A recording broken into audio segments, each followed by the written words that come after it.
नमस्कार बच्चों, मैं योग्यता राजपूत आज आप लोगों को क्लास 10th CBSE हिंदी स्पर्श कोर्स बी आज आप लोगों को चैप्टर नंबर 4 तीसरी कसम के शिल्पकार शैलेंद्र पाठ को पढ़ाने वाली हूँ।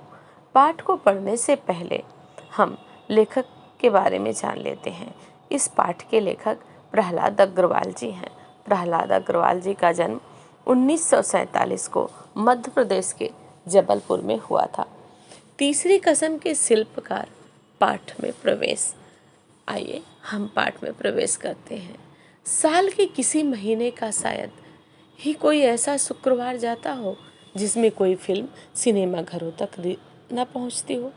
इन फिल्मों में से कुछ तो सफल रहती हैं, परंतु कुछ को असफलता का मुंह देखना पड़ता है। कुछ फिल्में दर्शकों को सालों तक याद रहती हैं और कुछ तो यूं सिनेमा घरों से बाहर निकलते ही लोग भूल जाते हैं। लेकिन जब कोई फिल्मकार किसी फिल्म को पूरी लगन और ईमानदारी से बनाता है तो उसकी वही फिल्म लोगों के मनोरंजन के साथ साथ उनके को महत्वपूर्ण संदेश देने में सफल रहती हैं और लोगों को सदियों तक याद रहती हैं। ऐसी बहुत सारी फिल्में होती हैं जो एक बार देखने के बाद बहुत समय तक याद रहती है। बहुत सी ऐसी भी होती हैं इधर देखा नहीं कि उधर तुरंत दिमाग से निकल जाता है। एक गीतकार के रूप में मिली फिल्मी जगत से जुड़े रहने वाले कवि और गीतकार ने जब फणीश्वरनाथ रेणु की अमर कृति तीसरी कसम उर्फ मारे गए गुलफाम को सिनेमा पर्दे पर उतारा तो ये फिल्म मील की पत्थर सिद्ध हुई। अर्थात इस फिल्म की जगह कोई दूसरी फिल्म नहीं ले पाई। आज भी इतने साल बीत जाने के बाद इस फिल्म को हिंदी फिल्म जगत की कुछ खास अमर फिल्मों में याद किया जाता है। इस फिल्म में न केवल अपने गीत संगीत और कहानी के बलबूते पर शोहरत कमाई, बल्कि इस फिल्म में उस जमाने के सबसे बड़े शोमैन राज कपूर ने अपनी सभी फिल्मों से ज़्यादा बेहतरीन एक्टिंग करके सभी को आश्चर्य में डाल दिया। फिल्म की हीरोइन वहीदा रहमान ने भी वैसी ही एक्टिंग की जैसी सबको उनसे उम्मीद थी। इस तरह एक यादगार फिल्म होने के बावजूद तीसरी कसम को आज इसलिए भी याद किया जाता है क्योंकि इस फिल्म को बनने के बाद यह भी सिद्ध हो गई कि हिंदी फिल्म जगत में एक सार्थक उद्देश्य से भरपूर फिल्म को बनाना कितना कठिन है और कितना जोखिम भरा है। जोखिम इसलिए है क्योंकि ऐसी फिल्मों को बनाने के बाद सफल होगी या नहीं होगी इसकी कोई गारंटी नहीं दे सकता है।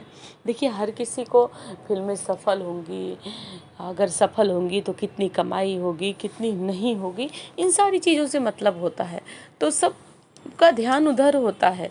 ऐसा नहीं कि मतलब ये फिल्म सफल ही नहीं होगी या सफल भी हो जाएगी, तो ऐसी कोई गारंटी नहीं दे रहा था। अब तीसरी कसम के शिल्पकार पाठ का सारा हम जान लेते हैं। एक गीतकार के रूप में फिल्मी जगत से जुड़े रहने वाले कवि और गीतकार शैलेंद्र ने जब फणीश्वरनाथ रेणु की अमर कृति तीसरी कसम उर्फ मारे गए गुलफाम को सिनेमा के पर्दे पर उतारा तो ये फिल्म मील का पत्थर सिद्ध हुई। इस फिल्म की जगह कोई दूसरी फिल्म नहीं ले पाई। तीसरी कसम को आज इसलिए भी याद किया जाता है क्योंकि इस फिल्म को बनने के बाद यह भी सिद्ध हो गया कि हिंदी जगत में एक सार्थक और उद्देश्य से भरपूर फिल्म बनाना कितना कठिन और कितना जोखिम भरा काम है। संगम नाम की फिल्म का आश्चर्यजनक सफलता के बाद फिल्म के नायक राज कपूर में गहरा विश्वास आ गया, जिसके कारण उन्होंने एक साथ 4 फिल्में करने की सार्वजनिक बात कर दी। इन्हीं फिल्मों में सन 1966 में कवि शैलेंद्र द्वारा बनाई गई फिल्म तीसरी कसम भी शामिल है। कहा जा सकता है कि तीसरी कसम फिल्म नहीं बल्कि कवि शैलेंद्र द्वारा कैमरे के रील पर लिखी गई एक कविता थी। तीसरी कसम फिल्म कवि शैलेंद्र के जीवन की पहली और अंतिम फिल्म है। इस फिल्म को बहुत सारे पुरस्कारों से सम्मानित किया गया। इस फिल्म से परिपूर्ण थी जिसके लिए इस फिल्म की बहुत तारीफ हुई। इस फिल्म में शैलेंद्र की भावुकता पूरी तरह से दिखाई देती है। अभिनय को देखते हुए तीसरी कसम फिल्म राज कपूर द्वारा उनके जीवन में की गई सभी फिल्मों में से खूबसूरत फिल्म मानी जाती है। राज कपूर को एशिया के सबसे बड़े शोमैन के खिताब हासिल है। वो अपनी आँखों से अभिनय करने और अपनी आँखों से ही भावनाओं को दिखाने में माहिर थे। इसके विपरीत शैलेंद्र एक उम्दा गीतकार थे जो भावनाओं को कविता के रूप में पिरोने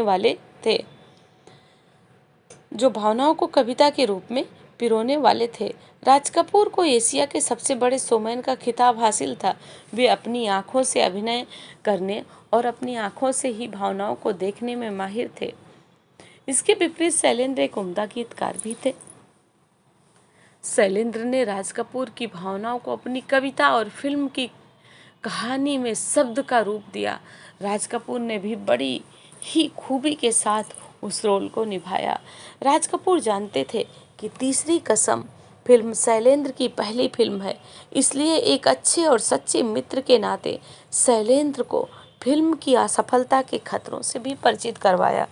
परंतु शैलेंद्र को ना तो धन संपत्ति का लालच था और ना ही नाम कमाने की इच्छा थी। उसे तो केवल अपने से आप से ही संतोष की कामना थी।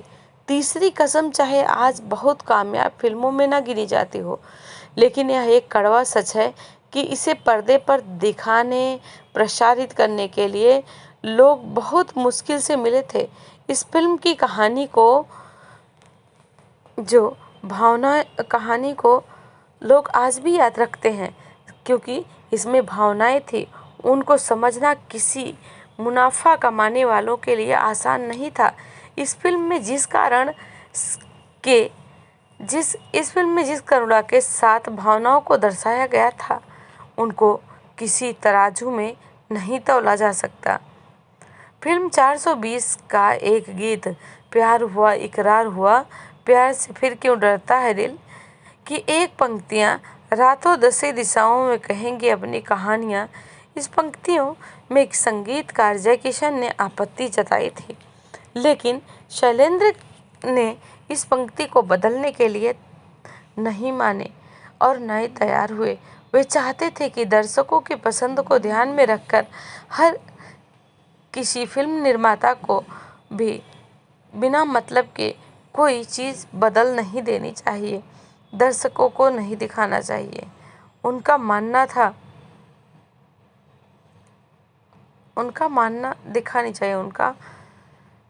था कि एक कलाकार का यह कर्तव्य है कि वह दर्शकों को पसंद करे, अच्छा और सुंदर भी बनाने की कोशिश करे।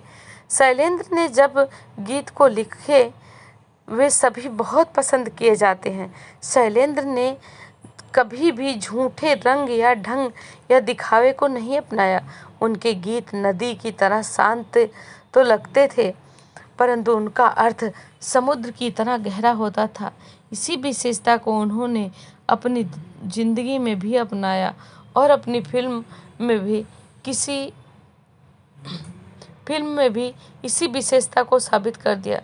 तीसरी कसम एक सिर्फ इकलौती नहीं थी, उन कुछ सफल फिल्मों में जरूर है जिन्होंने साहित्य रचना को 100% न्याय दिया हो। तीसरी कसम फिल्म यह खास बात थी कि इसमें दुखों को किसी तरह बढ़ा चढ़ाकर प्रस्तुत नहीं किया गया था। उनमें दुखों को जीवन में की सही परिस्थितियों की ही भांति प्रस्तुत किया गया था। तीसरी कसम की जो मुख्य कहानी है वह खुद लेखक फणीश्वर नाथ रेणु ने लिखी है। कहानी का एक छोटे से छोटा भाग, उसकी छोटी से छोटी बीमारियां हल्की पूरी तरह से दिखाई देती हैं। थैंक यू, धन्यवाद।